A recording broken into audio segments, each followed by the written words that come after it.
right, hey team, what's going on? I'm going to do some artwork, so give me a second here to check in on my signal. I need about a minute for the social media posts and stuff, so if you are catching this in the future, skip ahead a minute and I'll see you on the other side. Skip ahead a minute. Yeah, the volume sounds good. Let me drop that sound down there to get that out of the way. I'm going to grab my link here. I'm a little bit sick today, so I'm not sure how my energy is going to be.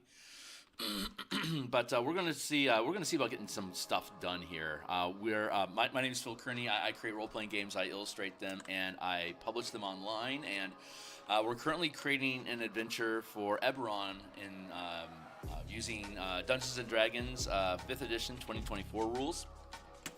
It's for characters 7th and 8th level. You're fighting undead demons and necromancers in the Carnwood of Carnath on the continent of Corvair in the Eberron campaign setting. And we're doing interior art. So this is the book cover that we're looking at here right now. And I'm going to click that out of the way. This is the interior page that we're looking at. Here, let me fix my screen here real quick. Hold on. There we go. Okay, cool. So, yeah, 16 by 9 format. So it won't. YouTube doesn't quite use the 16 by 9 format, so it's not going to fit perfectly on screen for you guys. But this fits real snug on screen and on tablets. So 16 by 10, and then 16 by 9, and then each column is 9 by 16. So whether you're looking at it on device horizontally for the full page, or vertically, you can look at each column at a time.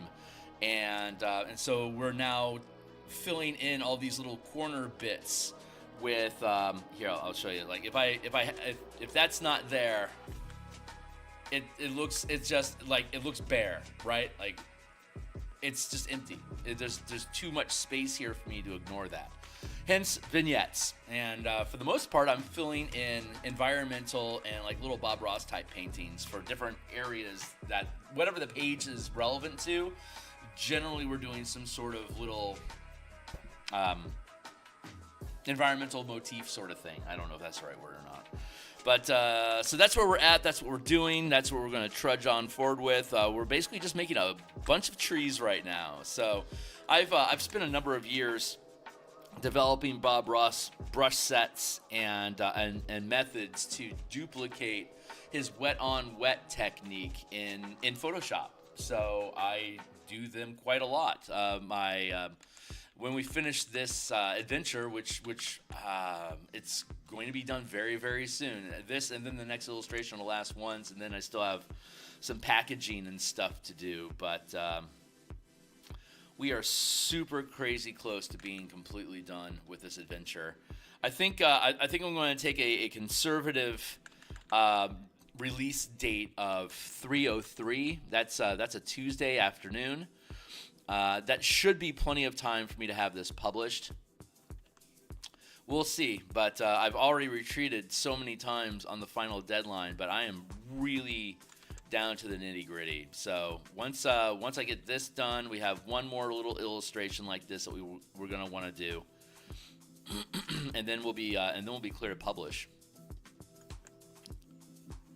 On the back end, where you guys don't watch, I am.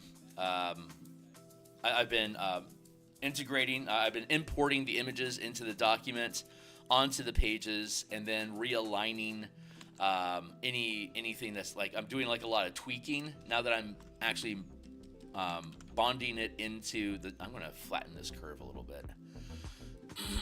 This is what this brush looks like. There. So if I do a bunch of them, and then I use the same eraser. I can hem away at it. It makes this neat little pattern. Anyway, that's what we're using for this brush. All these treetops are using this specific brush. We have about 16 different brushes that we use to duplicate anything that Bob does on screen, and those are all on my Patreon. You can get my brushes for free on Patreon. Down below, there's a link to my Patreon channel. Be welcome to swing by and check it out and say hi. And I'm not doing a lot with my Patreon right now, but I have plans to change that sometime in the future. we're going to do a series of environmental paintings to clear our palette of this adventure before we start in on the next book. We've been building a number of different type of books for Dungeons and Dragons, and when we finish all those, I think we may be transitioning over to doing Patreon stuff and diversifying the type of projects that I'm working on. So, but I expect to be doing this sort of work through 2027. Maybe at the tail end of 2027 we'll be done with the books, but I suspect 2028 is going to be when we're actually starting to build beyond D&D concepts. I don't know. We'll see. We'll see where I'm at, what I want to do. No promises to anything. Let's just fill this one in. You get the bigger brushes as you go further down the page, so I'm just increasing the size of the brush, and then the eraser comes through and taps at it. Yeah, I can tell I'm a little off today. A little off. I took the day off yesterday to sleep and get some healing in. Because I want to, I stream on Mondays and Thursday nights and then Saturday mornings. So I wanted to get some time in.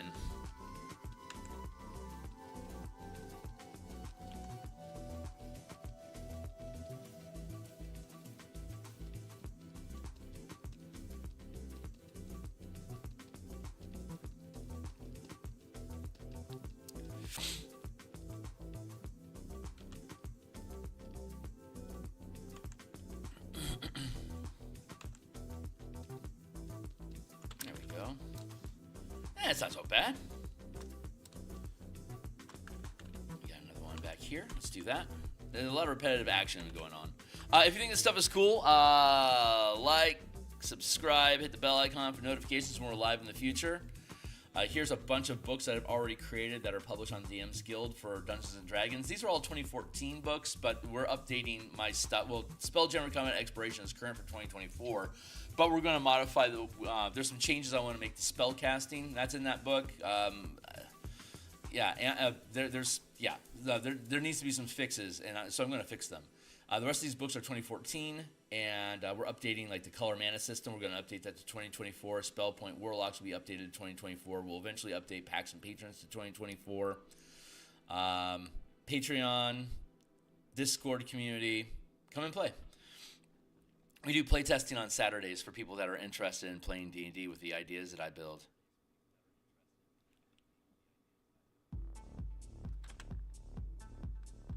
There, and let's see. There, okay, back on. Get it. Back on track. All right, have at it, Kearney.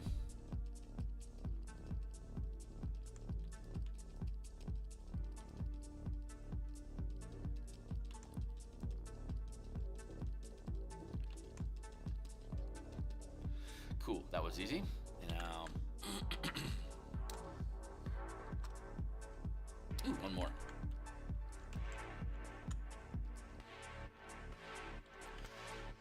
There we go.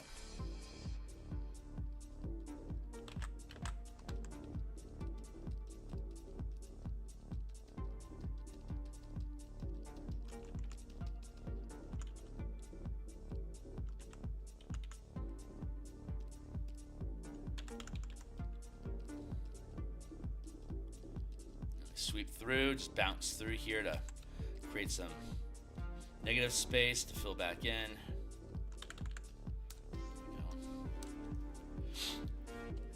And let's jump back over here.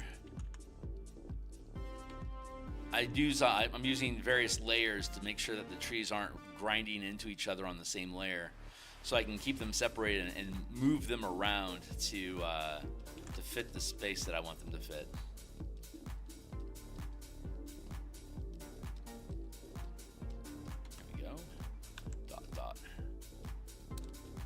And then when I'm happy, I can merge them down later.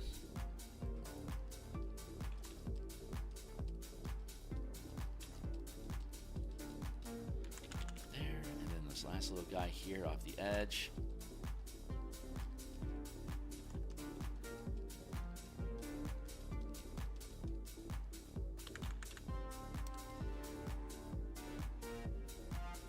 Very good. Let's stitch that up.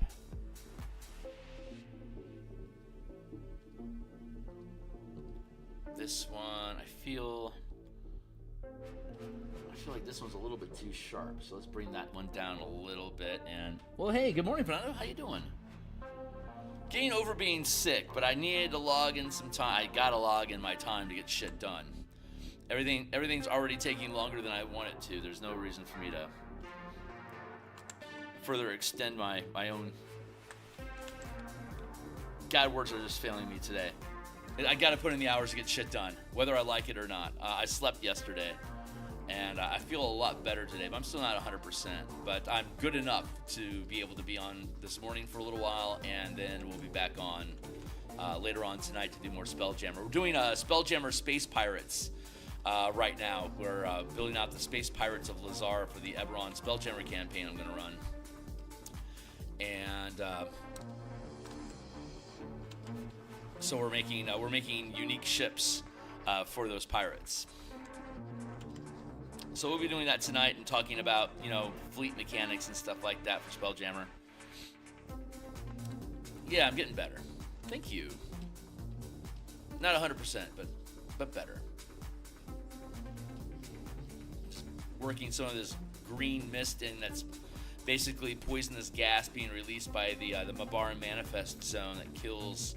It ends up killing vegetation and clearing space. I need to have. Oh boy. Let's see. Let's sit back and so here's our skyline in the back. There's no mountains or significant hills in this region of the Carnwood, so it's just forest. But the Manifest Zone sits nestled in it, but it's really large in size. It's the Manifest Zone occupies a 5-mile space, but I feel like I want to put like 5 miles is like a 5-mile area to be able to fit inside of one page like this. We would have to be like 40 miles away, and if you're 40 miles away and you're looking at a forest, this is not the detail that you would see in a forest 40 miles away. So let's see, where are we at? That one is 100%. This one is. I should probably bring this one up. So I was wanting to do like a manifest zone, like a bubble of like where the manifest zone sits, but I don't think that's going to be realistic. So I'm going to let that idea go. And we're just gonna fill out more fucking trees. So I guess we're grinding trees today. So that's what we got going on. So let's create a new folder and keep doing. Honestly, that's pretty low intensity for a recovering sick Phil. Probably not a bad idea. Let's grab that.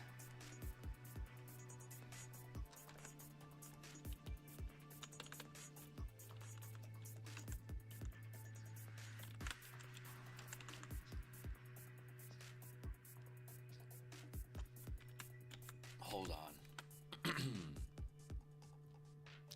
Can I work smarter, not harder? Let's duplicate this group. Bring it down to here. I'm going to cheat. Let's see if I can cheat. Let's merge this group. Let's merge this group at 100% first.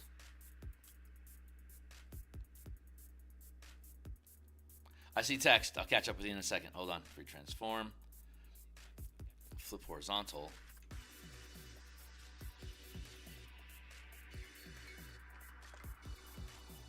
Reduce their size. Reduce their opacity.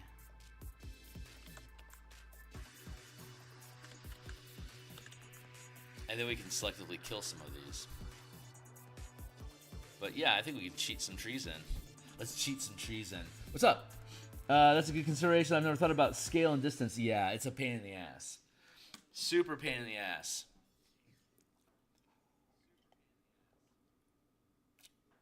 Atmospheric disturbance alone generally limits our visibility from the ground level to about 3 miles or less. The higher up in the atmosphere you get, the further you can see, obviously. But at ground level, 3 miles is pretty much our limit. Like if you're on the shoreline and you're looking out to sea, 3 to 5 miles at best.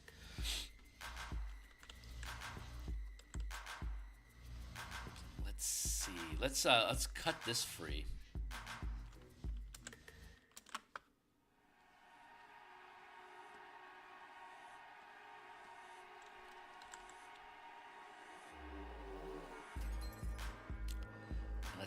Let's look at just tossing in.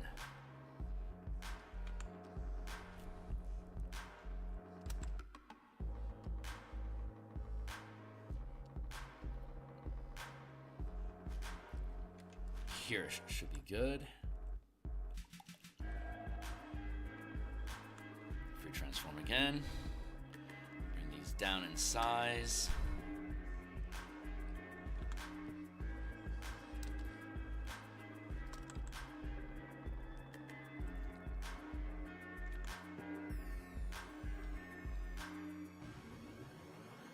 And if we keep reducing the opacity of trees as we move further and further away, they look more. That's why I want so much fog among the trees to be able to create that distance. Let's see. Yeah, so far so good. So what? Let's take these guys. This is a good little copse for us to drop into here. Pull that down a little bit. Drop its opacity back.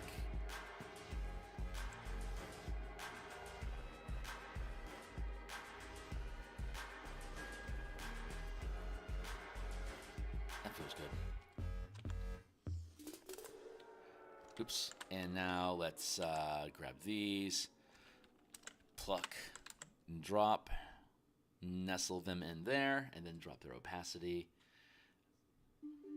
down to there. Cheating with Photoshop.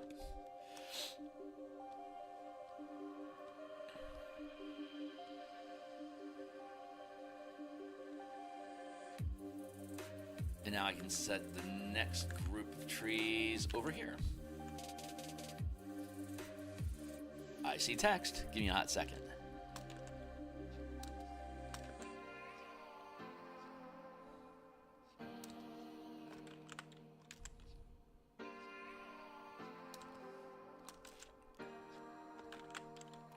Yeah, they're starting to get crowded in here. I'm almost out of room / being done. This will be my last tree line, and then we'll be good. But I like these little pockets and shit that are being made. It just feels fun. It's just landscape stuff. Landscape is so much fun. Really, really is. Let's drop our opacity down here, like the 30% on an eraser. Come through here and just to trim these down a little bit so they don't jut out too much. Okay, so it's the curve of the Earth that keeps us at 3 miles right. However, our eye can see... Oh, no kidding. Oh, well, I thought it was atmosphere. My bad. Or more if we have the elevation to see over the curvature. Okay, well, thank you. So,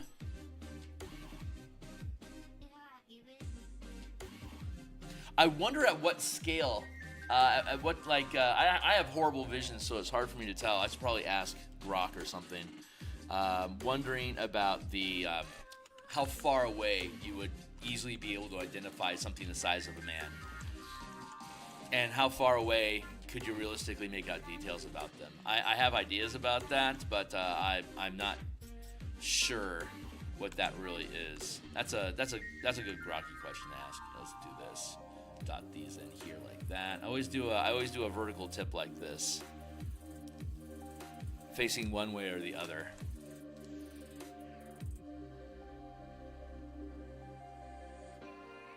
That's our starting point for the cascade.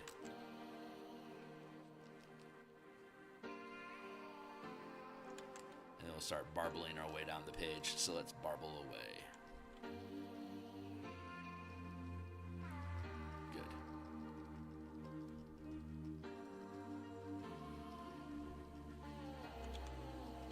Trim that down a little bit. 100%. Thank you. Thanks for hanging out with me today, man. I really appreciate it.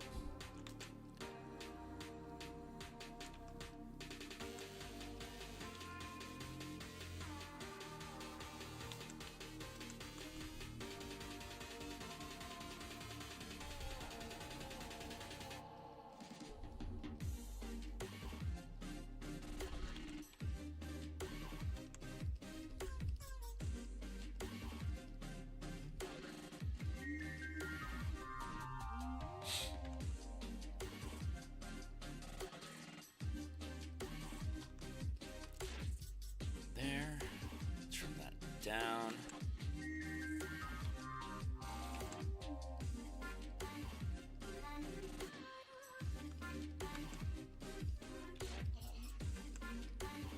By the way, good morning. Oh, yeah. Hey, Fox, it's good to see you, my guy.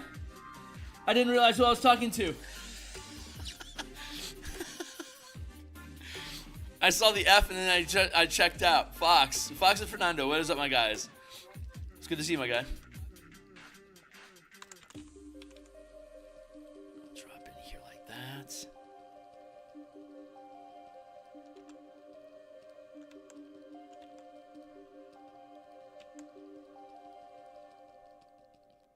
I've been having a hell of a time recruiting people for Saturday morning. Not gonna lie, I haven't tapped into Roll20's look for games, so I'm gonna have to start doing that. I've got a few folks on my Discord that are interested. I think the time is clumsy for most people. I think that's what it is. Like, if you're Saturday afternoon, if you can, you probably already are. So I think that's the problem. I might have to switch my playtesting games to Thursday or Monday nights. I'm not. That might be healthier, just to be able to get people to show up. I'm not sure. We'll figure it out. And if I did that, I could leave my Saturday mornings open for game design stuff still. I might end up doing that.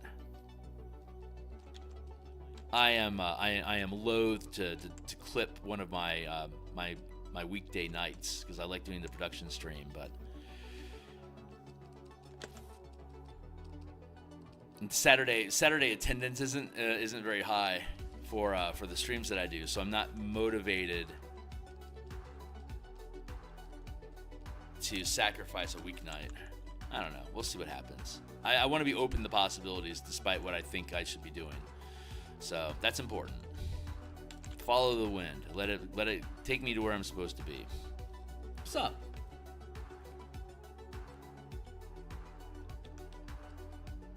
Yeah. No, you don't owe me shit.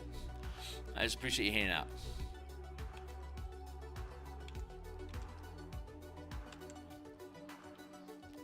But yeah, I'm gonna try Roll20, see if I can pull some people in, and if I can't find anybody through Roll20, I will probably look at changing the date to like Thursday night probably. This is Thursday. I will be online this evening doing Spelljammer stuff. I guess it makes sense that since I've been doing, I don't know. We'll see. Whatever's supposed to happen is supposed to happen.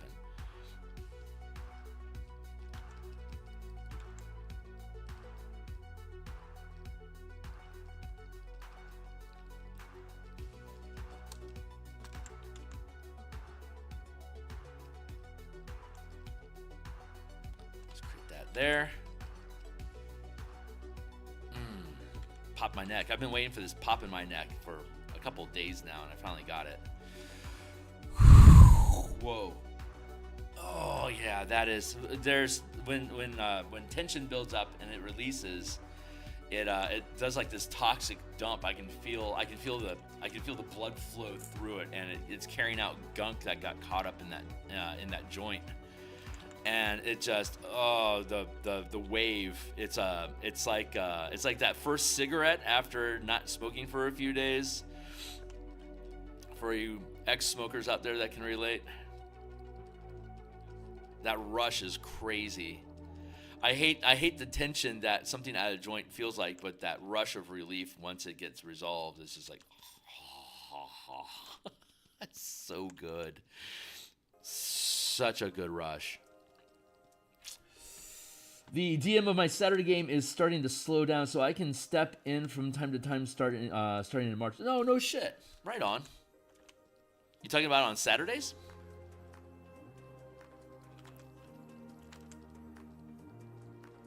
Awesome.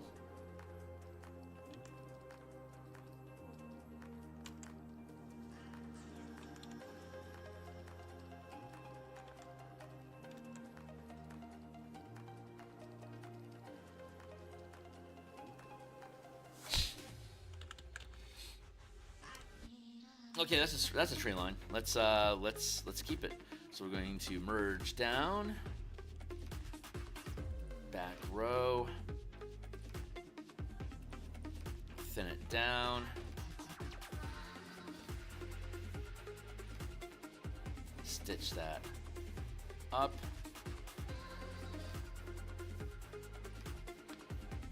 stitch that up.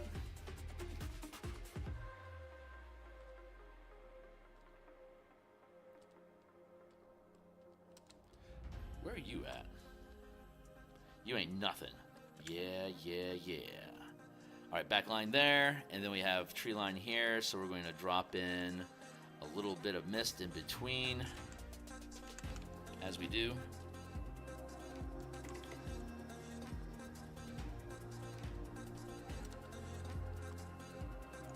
How do I prepare my playtesting sessions?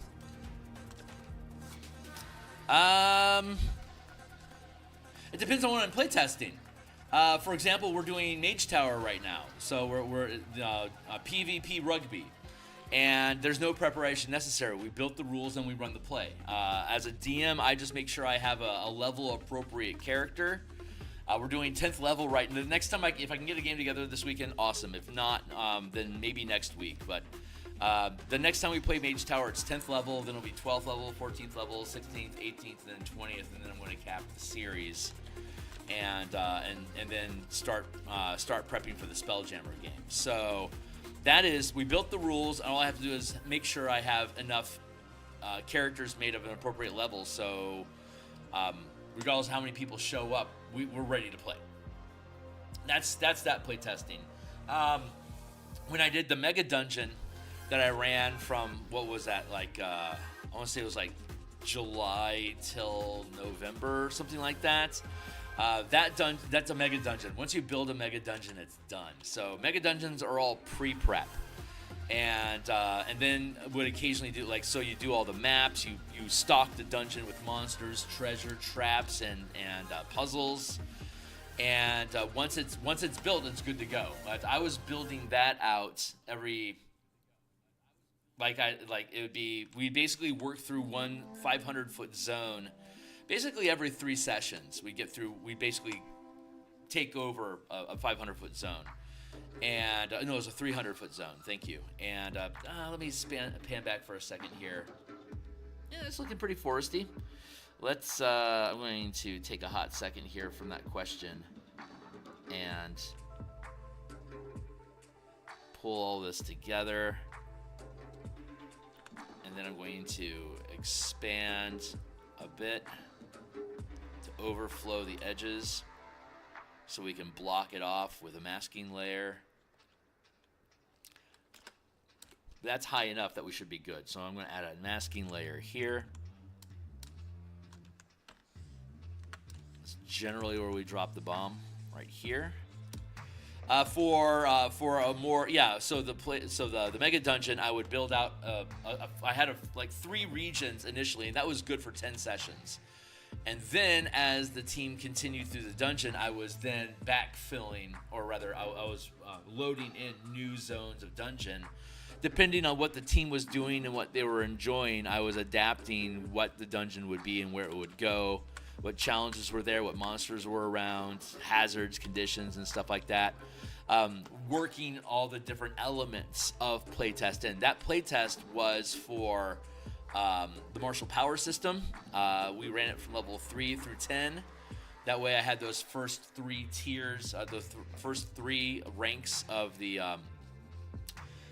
power of the martial power system built in, so that the team could run that. You can realistically run a dungeon through 10th level, possibly further depending on what class and spell selections you have. But once your team, once you have full casters that are too mobile to be able to freely free teleportation doesn't really click in until 13th level. But Dimension Door, Arcane Gate. Etherealness is coming until 13, and I think Arcane Gate is 5th level, so that's 9th level. Once you have full casters that can Dim Door at 7th level, and then Arcane Gate at 9th level, you're getting pretty close to the end of running your dungeon, because they can freely enter and exit with a spell slot at up to 400, or in the case of Arcane Gate, 500 feet deep. So they can jump back and forth inside of a dungeon pretty easily. So dungeons are generally this speaks to the philosophy of the Beckme's Dominion style of game. They would assume that you would be dungeon crawling until 9th level, and then you would stop dungeon crawling and start taking over terrain in the outside world, building a property, creating an army, forging a kingdom. It's shifted out of dungeon play into Dominion command. So D&D dungeon crawling traditionally was only a 10-level game, or 9 levels technically. So running a dungeon from level 1 to 10 and then capping the campaign is appropriate. It's historically accurate to do things that way. I mean, higher level games in D&D still had dungeons, but they were like 5-room dungeons that was like a session of a breather. It wasn't a mega dungeon. Mega dungeon is crawling for cash. And once you get to 9th level plus, the hordes of money that you need to be able to gain a level are preposterous. So you move out of that dungeon environment and you move more into hunting down lairs throughout the wilderness. Like a dragon's lair isn't going to be part of a dungeon once you get past 9th level. It is like on the mountain somewhere, or in the desert ruins somewhere, or somewhere deep in a swamp, and you're hex crawling to that location to bash that out and then hex crawl back to take the loot with you. And it becomes a logistics issue of how do we haul 30,000 pieces of gold through the swamp, or how do we haul a 1-ton statue made of onyx that's worth 20,000 gold pieces. Like, these become logistical nightmares that aren't practical for you to solve through normal dungeon delving concepts. So I digress. That's not the question. Your question was, how do I prep playtesting campaigns? So, but that was one of our recent playtests, so that went well. When I playtested this adventure, I built the adventure and just ran it. So that was, as we would move through different pieces, you can see really early in the stream, we're like episode 653 right now. Like I want to say episode 100, maybe 150. We were rebuilding, like we were going through different iterations of the final dungeon, and we play tested multiple groups. We had like 6 groups that ran through it, and they play tested different versions of the dungeons, and with different versions of the boss fight and different hazards. And I would just drop in like one team dealt with the flooded fort, another team or two we had 2 teams deal with the cemetery, 2 teams deal with the flooded fort. We had 2 teams. One team would start at the citadel, at the gatehouse, and another one started directly in the dungeon. So we had a number of different iterations and playthroughs on those. Like some started at the village and then made their way to the cemetery, down the cemetery into the dungeon, final boss fight. Others came from the village through the forest to the fort, down through the fort into the dungeon, and then defeated. Another one started off in the woods, made their way through the manifest zone to the gatehouse, and then down, and then another one teleported directly into the fort. And as we got more and more locked in on dungeon design, the closer we would get to the dungeon. So when we were still working up the shapes and hazards and stuff inside of each of these dungeon regions, I started them at the village, moved through the woods to resolve the random tables and NPC social interactions. And then we got into the village has been already attacked by undead, so there's roaming bands that are coming from the forest into the village that the team would hack and slosh their way through while they're looking at the different clues about what happened in that village, which leads them into the forest, which leads you to the manifest zone. So we went through different iterations of that stuff. And I think I'm going to call this piece done. It fills the space. It's forest. Bob's your uncle. These aren't supposed to be, amazing, the Sistine Chapels. It's just a little corner piece. This is 10 inches tall. That's like 3 inches by 5 inches. It's a nothing little space. But it needed to be occupied because if I don't have it, like that looks garishly empty. Like this book is saturated with stuff. Why is there a blank spot there? Like it just feels like it's missing. So I'm going to, what is this, page 22? So I'm going to save this, save a copy, and we're going to go to JPEG. And they're going to go to interior pages. And this is, what was this one again? Page 22.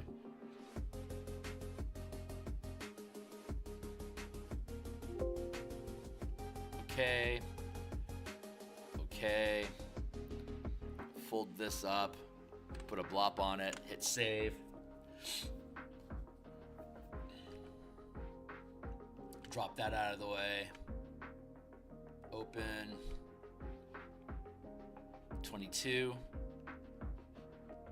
So interesting thing about Photoshop, or I'm sorry, Microsoft Word, its maximum image resolution in Microsoft Word is 150.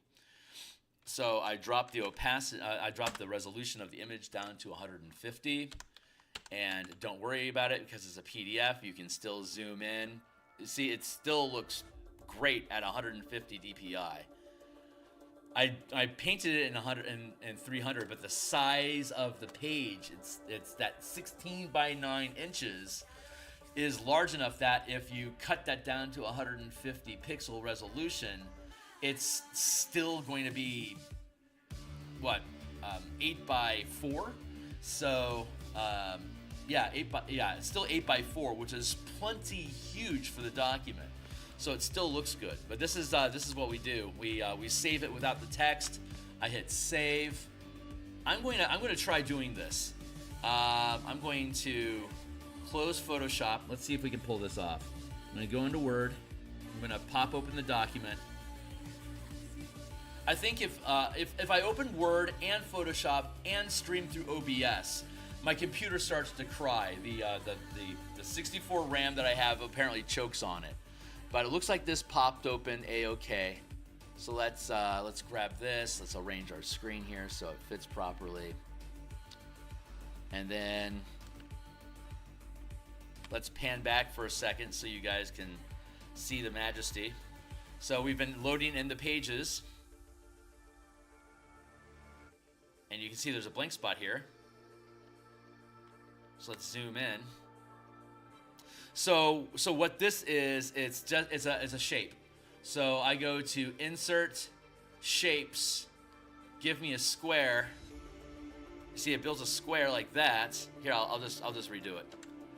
So here we build a square, and then we go to Shape Format, and the actual dimensions of the 16 by 9. It's actually 17.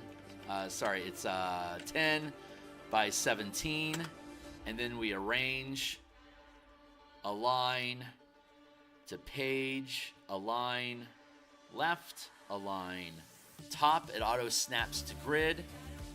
And then I hit the send to back. So it's behind. This is where our navigation bar here, down here.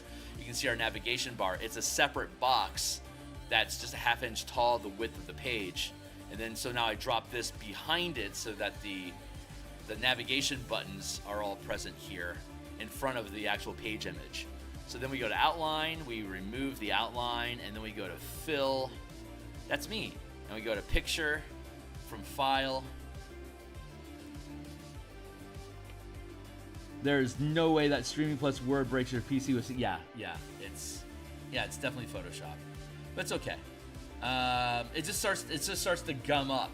So let's go to Crystals of Mabar. And then art, and then production, interior page, 22, and then we right click and then send behind text, and blip, it automatically locks in. There you go. Easy peasy. And we did this 104 times. I'm going to hit save real quick. That's how we that's how we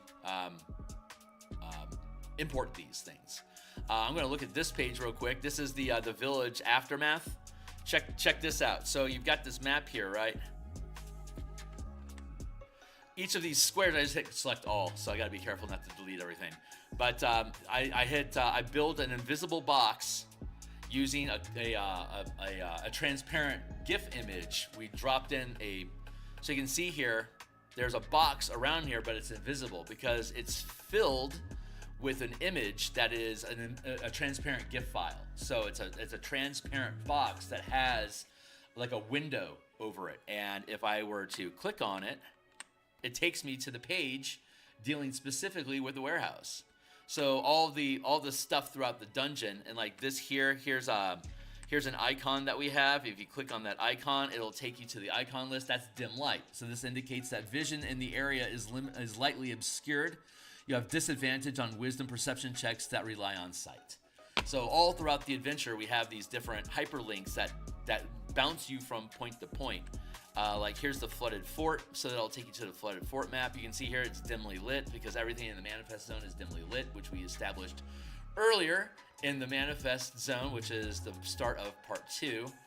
Into the Mist, the Forgotten Cemetery, the manifest zone, the flooded fort, the gatehouse. I could click that and it'll take me to the cemetery. Everything throughout here. Here's the poison condition. What's that all about? Poison. A creature with the poison condition has disadvantage on attack rolls and ability checks until the condition ends. So,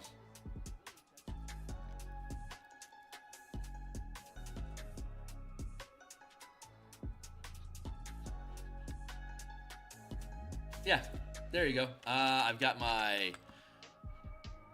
So we just finished that page, so we're done with that. Now we're on to page 105. So I'm going to hit save before something goofy happens. I'm going to kill that off. I'm going to open Photoshop up again. I just got confirmation this morning from Andy, my co-writer, that he's approved the advertising page, and Stuart Braz, my editor, has also approved the advertising page. So let's go to page 105. It's 7:25, so I've still got a little bit of time left. So we're popping open page 101 to 105, which is the very end of the document. Waiting for this to load because it's a big forking file. Yeah, right on. That's how it works. That's the building of it. That's why I use Word, because Word is an incredibly versatile tool. It's actually really fucking good. And I have free access. I mean, it's for free. A lot of people have Word on their computer already. So it does everything that you need it to do. And if I don't have to spend $15 a month to get Adobe, Adobe InDesign, great. If I don't have to learn how to use Affinity. This is the advertising page. So here's Stuart Braz's symbol. Here's Andy Headley, the old goat. Here's his. His is great. It's a crazy goat. I love that. And then here's mine. And here's one of Andy's books. I happen to do the book cover for this one, so that's my art. And this is Andy's book. Here's some of the books that I've created already. And then here is one of Stuart's books. Stuart was my proofreader and technical editor. Andy was my co-writer, and of course, me. So this is the back page. So we're going to File, Save a Copy, JPEG, Interior Art, 105.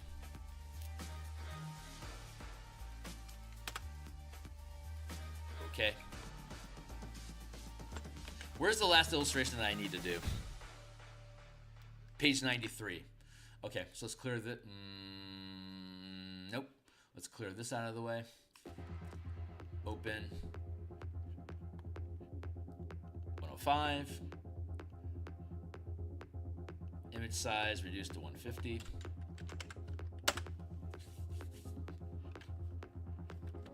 Save. I'm not going to go back into Word and drop it in. It'd just be doing the exact same thing that I did a moment ago.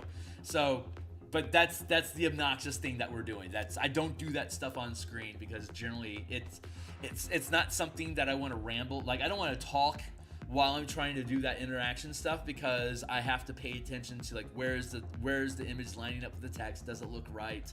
Does anything tweak need to be done? It's production, not artwork. So I don't focus on that. But what we can focus on is getting rid of that. I can't get rid of that image layer because I haven't actually integrated it into the page, so I'm going to deny myself the satisfaction of crossing that off of my list. But we are now looking at page 93. So let's go down, and it should be in our quick queue. There it is. Hey, Fox, right on, my man. I really appreciate you. Thanks for swinging by. I only use Word for printing. It has better options with my printer than other programs. Right on. All right, I'll see you later, my guy. Thanks. I'm going to be out of here in about... It's 7:30. I'm going to be out of here in about 20 minutes myself. So let's go ahead and get started. Page 93 is here.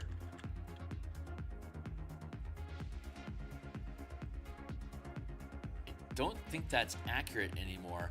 Shit. Okay, I do need to. Let's close this out. Don't save.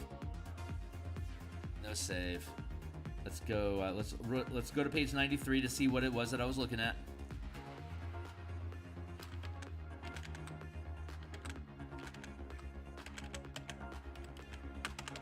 There.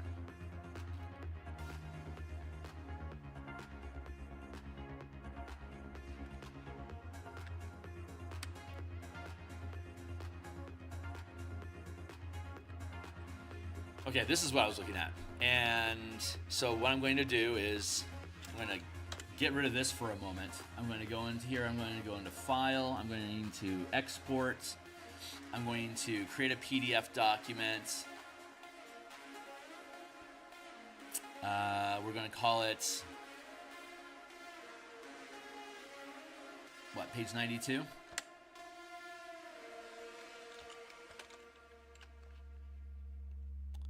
And then options, current page only, documents, no bookmarks, ... Okay, publish. It'll turn out a PDF document. Bloop, there we go.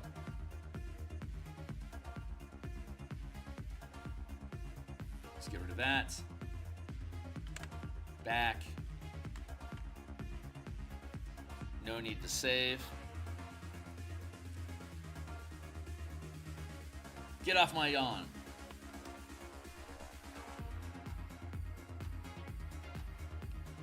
Cool. And back to Photoshop. Thank you.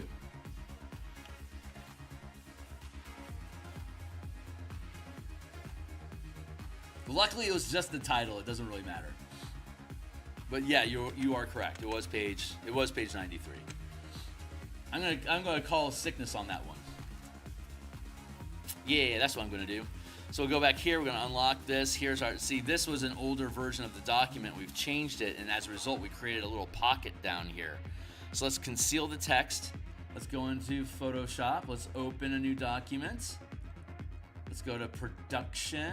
No, we want to go to crystals. And then there. And we'll open it. It'll open up with a transparent background and the text is visible. So we're going to select all, which grabs the text and stuff.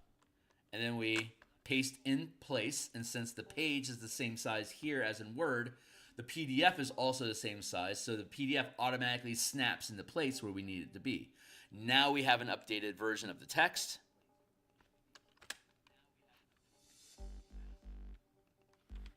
TXT.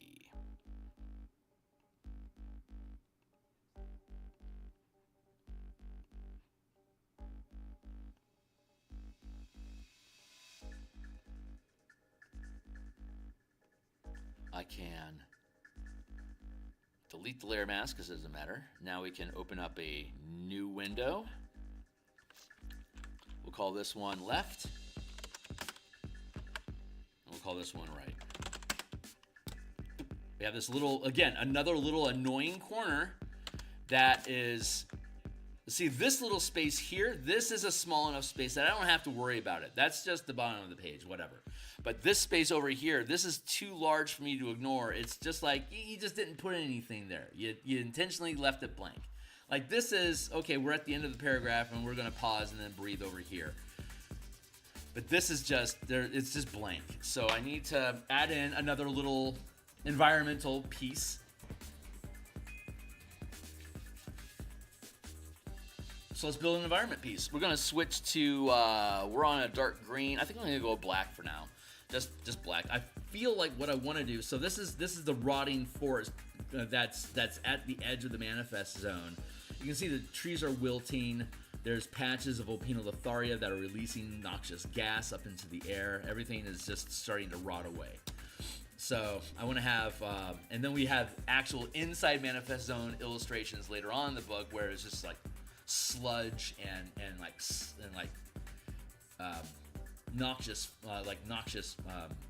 mud and gritty texture, and yeah. So a lot of these little environment pieces are there just to give you the vibe of like what is the environment like. So these little corner pieces are really fun for doing that. Hey, Def. See the left panel drifting under the center column and extruding into the right panel. Yeah. I can flow across here, and then I'm going to do something close. I think I want to do a fallen stump. Again, Def, you're like super on point with where I'm at. You and we have very similar sensibilities when it comes to when it comes to composition. I love that. So I'm just going to make a decrepit log.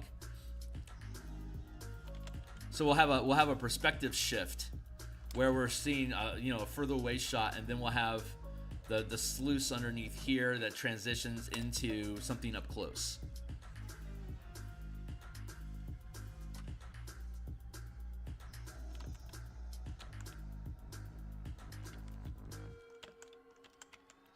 So right now I'm just laying down a loose image of this felled log.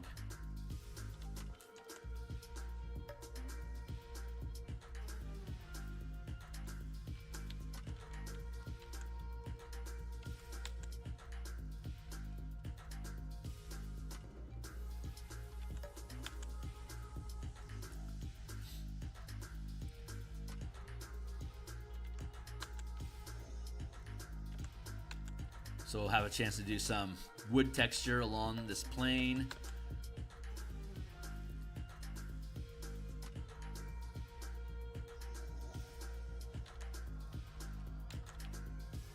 Yeah, just a little thing. Hardly, just a little bit. Something interesting.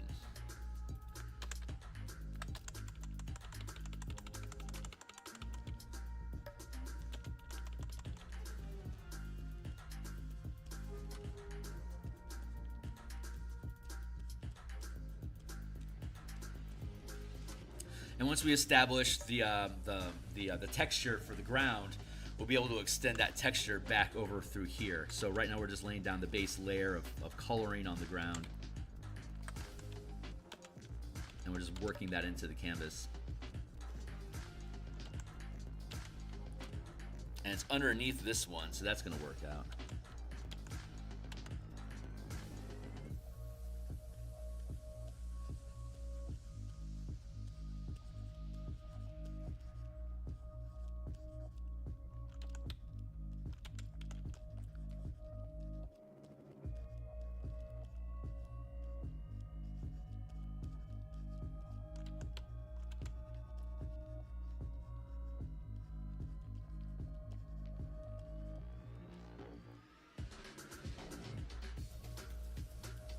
Just working some color into the pattern.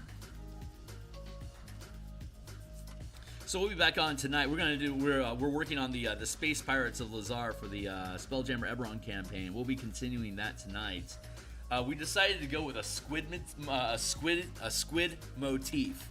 So we have the squid ship, not the nautiloid, which is a lithid, but a number of wooden construct ships. The squid ship, which is 250 feet long. We made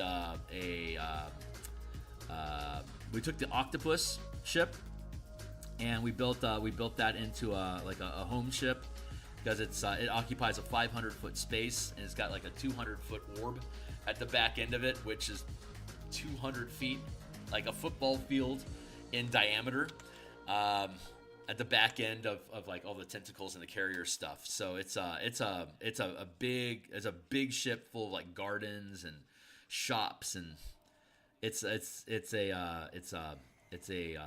floating bastion, basically.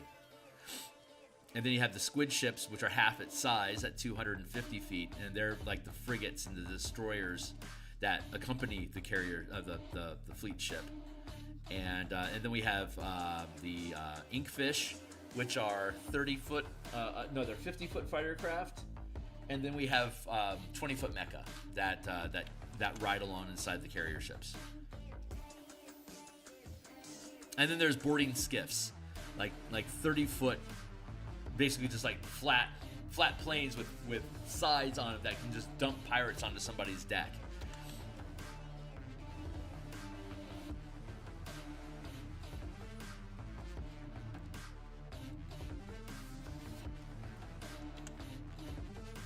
Let's grab some of this.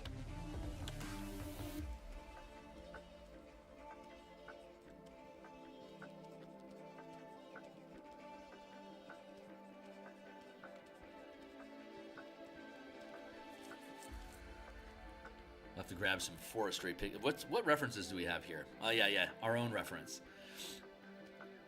I'm going to need to grab a rock texture, and I can just borrow. From this color here.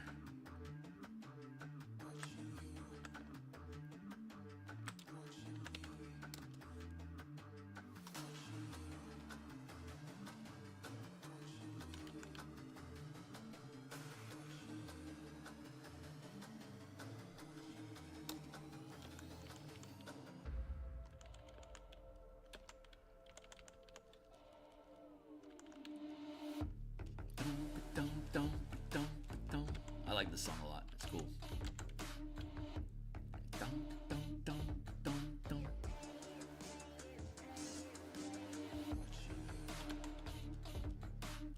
All these songs are they're like stripper songs. They're all like 3 minutes long.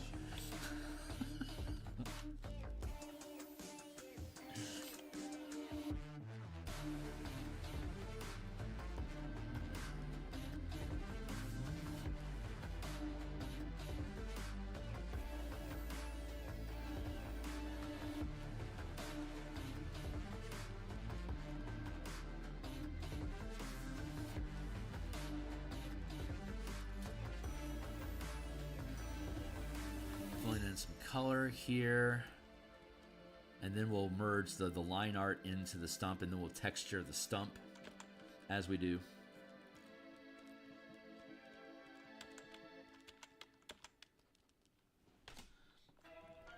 Services breaks to God, yeah, they do.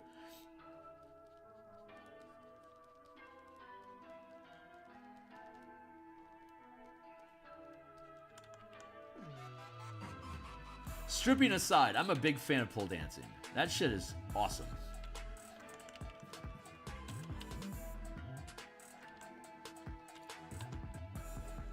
I am low-key sad that there is no pole dancing in the Olympics. I mean, you have the parallel bars, right? This is just a vertical bar.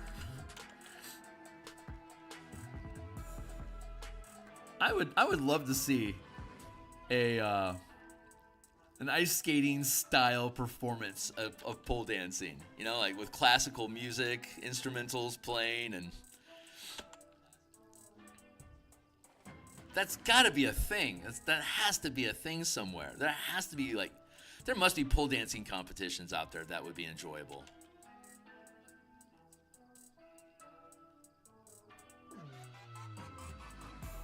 I guess guys could pole dance, but like, what? Why? It's kind of. I mean, like gymnastic, like women's gymnastics are very different from men's gymnastics. Even though they're technically doing the same thing, the vibe is like completely different. I can't see. I just don't see male pole dancing in the Olympics. Like, why?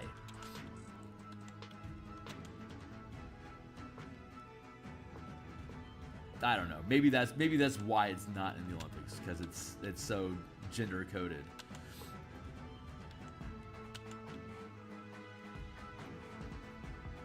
I think pretty much every competition has male and female in it. I just don't see. I don't know. Weird thought experiment. That's a little too high. But the pole needs to be a pole 50 feet off the ground. Oh my god. That's I mean, I think this, either you use safety straps and they're going to completely get in the way, or you are really sadistic.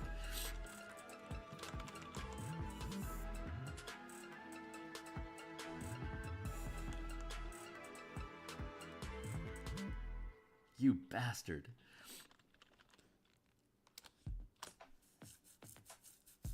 Felled log.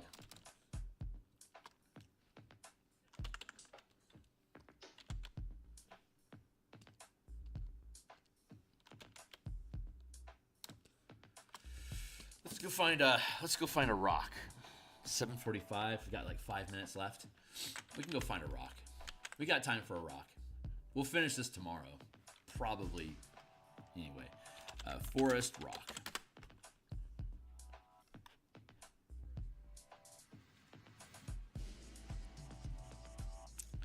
See, just looking for one that grabs my eye.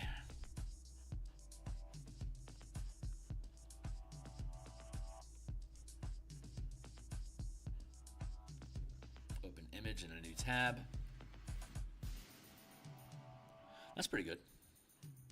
I like the look of it. Let's see if the colors jive.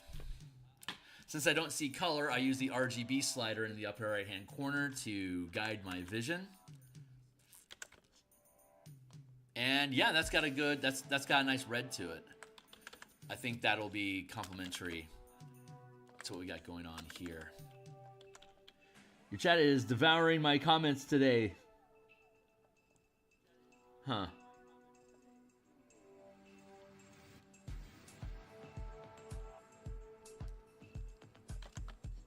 Yeah, I don't know why it does that.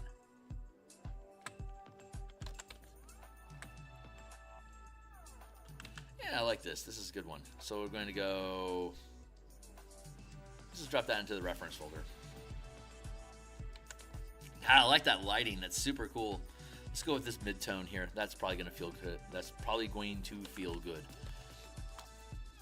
Line art. Stump. General. Let's put the rock behind the stump.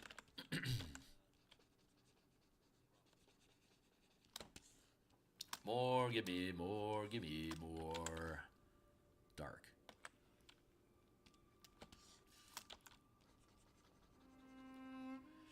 Oof, that's too close to the tree, so.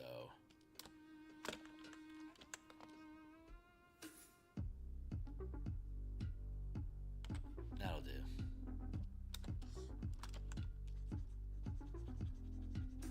Yeah, good enough, TM.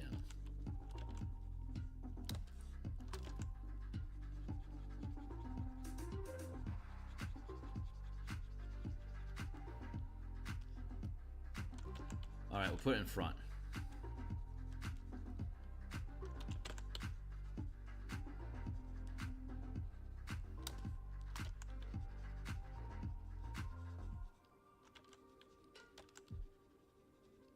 We have rocks and logs in the terrain packet. You can build your own forests. We provide like 16 different types of trees, both deciduous and pine, evergreen.